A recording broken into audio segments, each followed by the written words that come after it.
पाकिस्तान के डीजीएमओ ने भारत के डीजीएमओ से की सीज फायर की मांग। नई दिल्ली की प्रमुख खबर।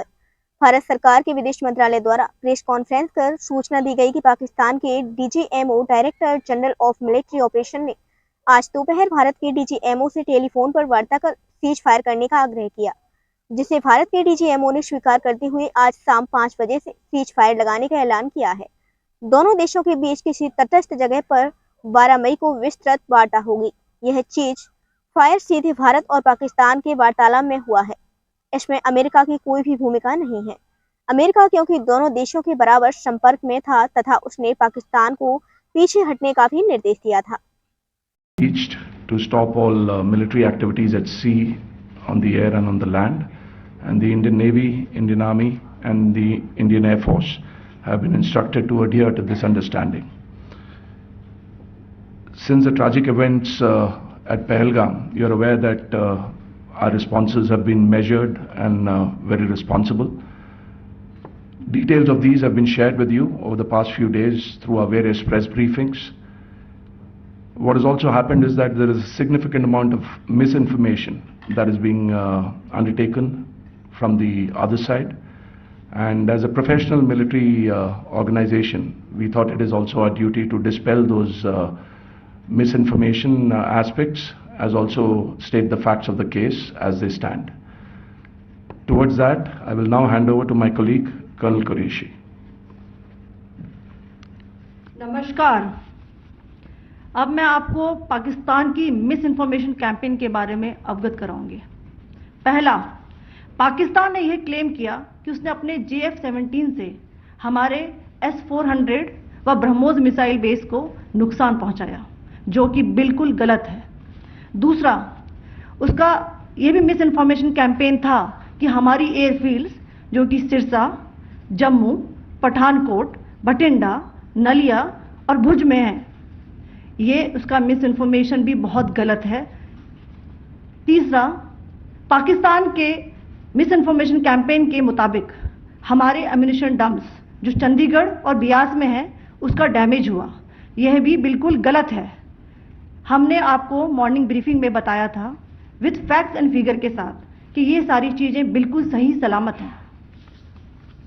अब मैं आपको बताना चाहती हूँ कि पाकिस्तान के एक प्रेस कॉन्फ्रेंस में ये बात की गई थी कि उनके सीनियर मिलिट्री ऑफिसर्स जो कि पूरी तरह से ये भ्रामक हैं और तथ्यों से दूर हैं कि पाकिस्तान की ओर से ये झूठा आरोप भी लगाया जा रहा है कि भारतीय सेना ने मस्जिदों को नुकसान पहुंचाया। मैं इससे बिल्कुल स्पष्ट करना चाहती हूं कि India is a secular nation और हमारी सेना भारत के कॉन्स्टिट्यूशनल वैल्यूज की एक बहुत प्यारी झलक है। इंडियन आर्म फोर्सेस ने पाकिस्तान को बहुत भारी नुकसान पहुंचाया, उनके मिलिट्री इंफ्रास्ट्रक्चर्स को, चाहे वो लैंड एसेट्स हो या फिर उनके एयर एसेट्स। यही नहीं, इंडियन आर्म फोर्सेस ने पाकिस्तान की एयरफील्ड्स स्कर्दू, जकोबाबाद, सरगोदा और बुलारी को बहुत नुकसान पहुंचाया।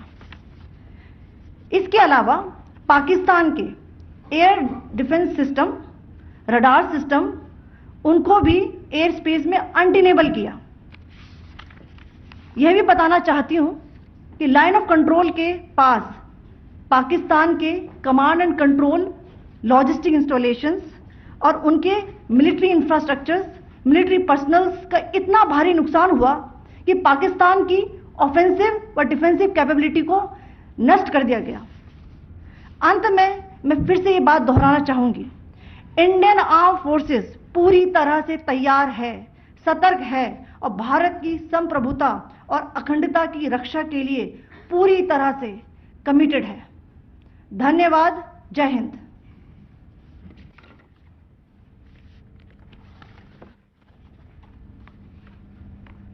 So several attempts were made by Pakistan on spreading a misinformation campaign, as we have seen for the last few days.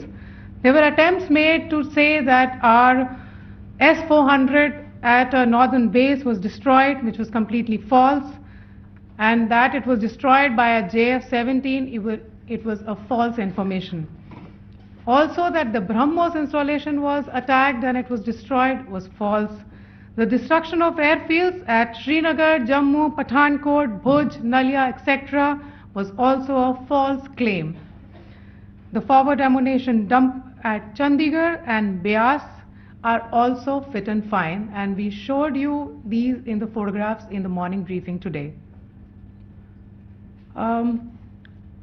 Also, there was a certain different way of miscampaign that the Pakistan conducted by its press conferences, which was conducted in a manner which were completely misleading and devoid of facts.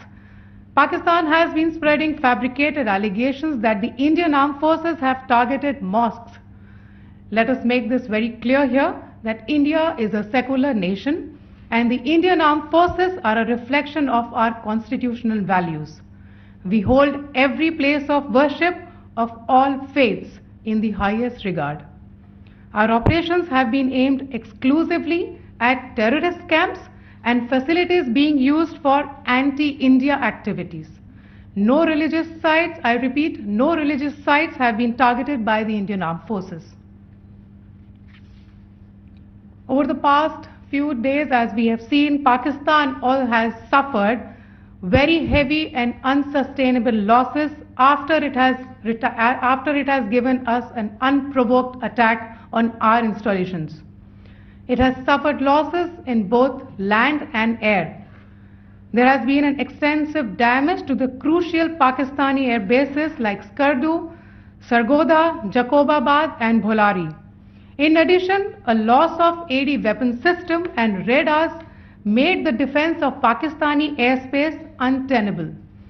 Across the line of control, extensive and precise damage to military infrastructure and command control centers and logistic installations. Karauli से जगन्नाथपुरी तक संत जी की दंडवत यात्रा पहुंची धौलपुर। धौलपुर की प्रमुख खबर। श्री श्री 1008 नवलगिरी महाराज के शिष्य राजगिरी महाराज की प्रथम दंडवत परिक्रमा गंगोत्री से रामेश्वरम तक संपन्न होने के बाद द्वितीय दंडवत यात्रा 18 अप्रैल से करौली के मुनि बाबा आश्रम से जगन्नाथपुरी के लिए रवाना हो चुकी है। सनातन धर्म की पुनर्स्थापना और आध्यात्मिक जागरण के उद्देश्य से गंगोत्री से रामेश्वरम तक की ऐतिहासिक दंडवत परिक्रमा सफलतापूर्वक पूर्ण कर चुके श्री श्री 1008 राजगिरी महाराज अब अपनी द्वितीय दंडवत यात्रा पर निकल पड़े हैं। यह पवित्र यात्रा करौली स्थित मोनी बाबा आश्रम से प्रारंभ होकर जगन्नाथपुरी तक जाएगी। इसका उद्देश्य सनातन धर्म की मानवीय परंपराओं को जागृत करना तथा पश्चिमी संस्कृति के अंधानुकरण को विराम देना है। धौलपुर की पावन धरती पर जब रणछोड़ नगरी में श्री श्री 1008 श्री राजगिरी महाराज जी का आगमन हुआ तो श्रद्धालुओं में अपार उत्साह देखा गया। वहीं रामविलास गुर्जर चंदेलपुरा, रामधार गुर्जर, राहुल भकील, रामदीन कंसाना, रुस्तम सिंह, अभय ठाकुर के नेतृत्व में भक्तों ने राजगिरी महाराज का स्वागत एवं अभिनंदन किया। एक एक दिन सब डालते हैं।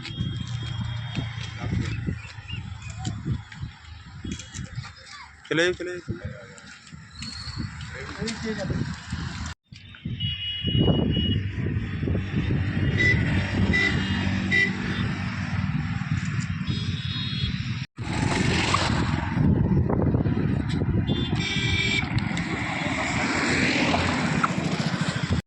जी बताएं महाराज। जय श्री राम।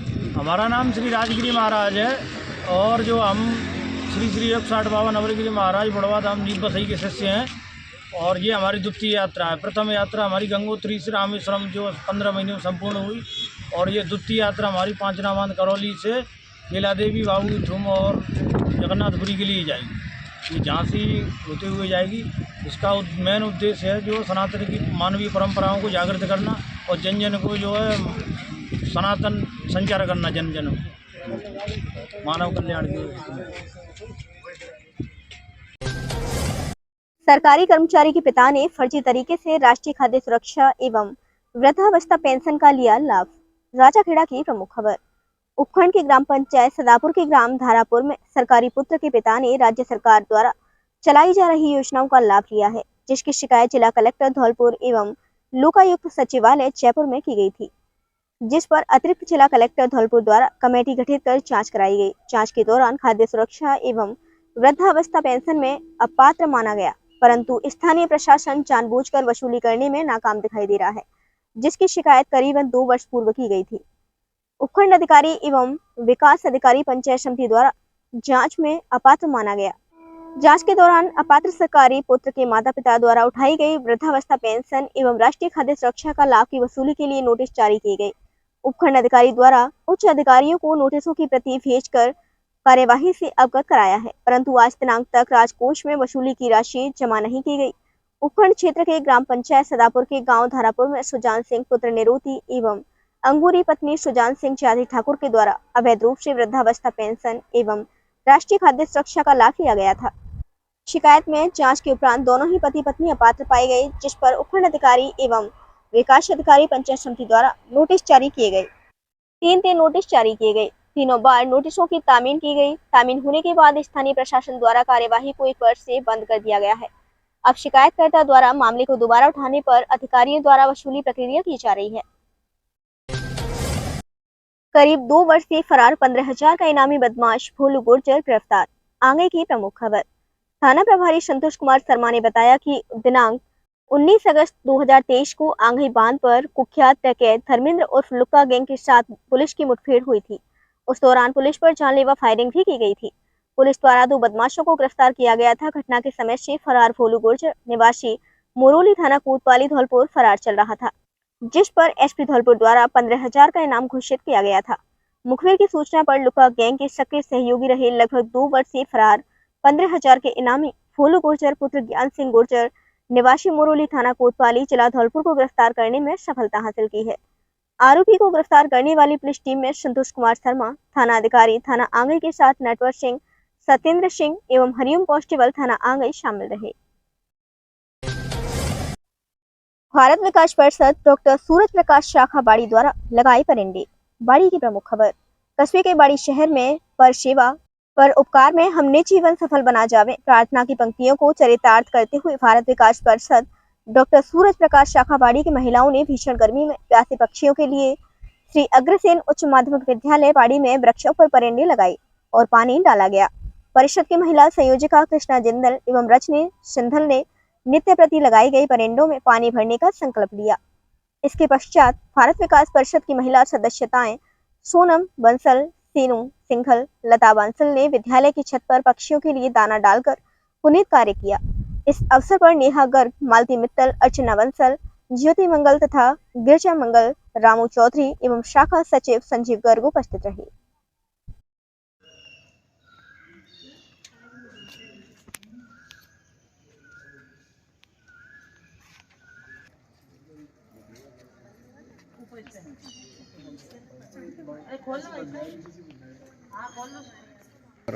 मल्ला का गांठ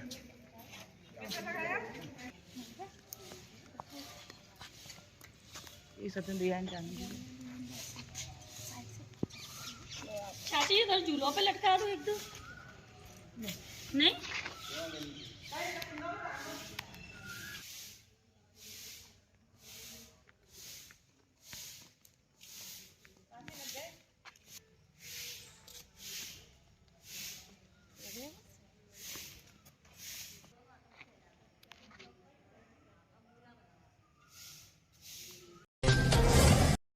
जिला स्वतंत्रता सेनानी एवं उत्तराधिकारी संगठन के जिला अध्यक्ष बने आर्यवेद प्रकाश गुप्ता। धौलपुर की प्रमुख खबर।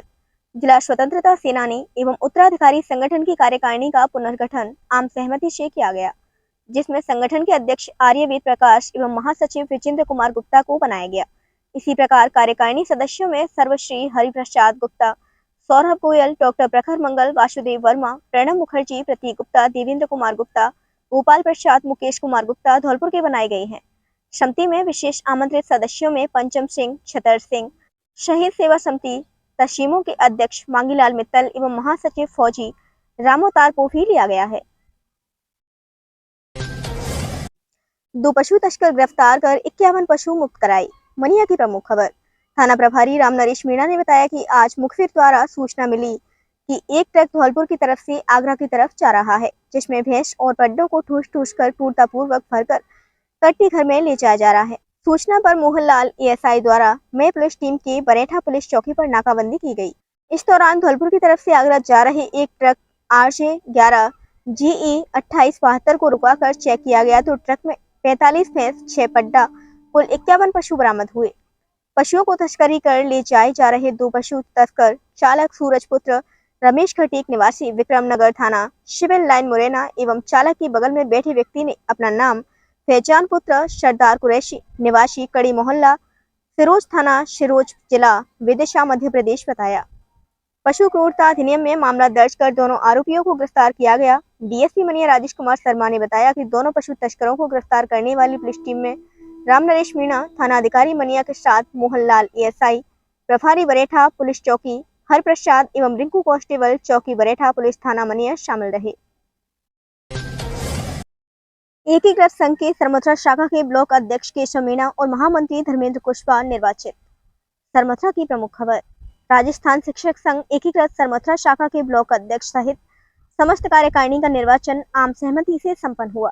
चुनाव पर्यवेक्षक डॉक्टर रंजीत मीणा व टीकम चंद सैनी ने बताया कि शिक्षक संघ एकीकृत सरमथुरा शाखा का निर्वाचन आम रोय से हुआ, जिसमें सभा अध्यक्ष प्रधानाचार्य हरिचरण मीणा, संरक्षक उप प्रधानाचार्य भगवान दास सोनवाल, ब्लॉक अध्यक्ष केशव मीणा, महामंत्री धर्मेंद्र कुशवाहा, ब्लॉक कोषाध्यक्ष पिंटू मीणा, ब्लॉक प्रवक्ता लक्ष्मण सिंह सोलंकी, ब्लॉक उपाध्यक्ष अजीत जैन, धर्म सिंह मीणा, ब्लॉक सचिव हुकुम सिंह मीणा, प्रेम सिंह पीटीआई प्रतिनिधि धर्मपाल बराटा, कंप्यूटर अनुदेशक प्रतिनिधि पप्पू मीणा, लैब असिस्टेंट प्रतिनिधि अंकित कौर, व्याख्याता प्रतिनिधि रामनाथ मीणा का चयन किया गया।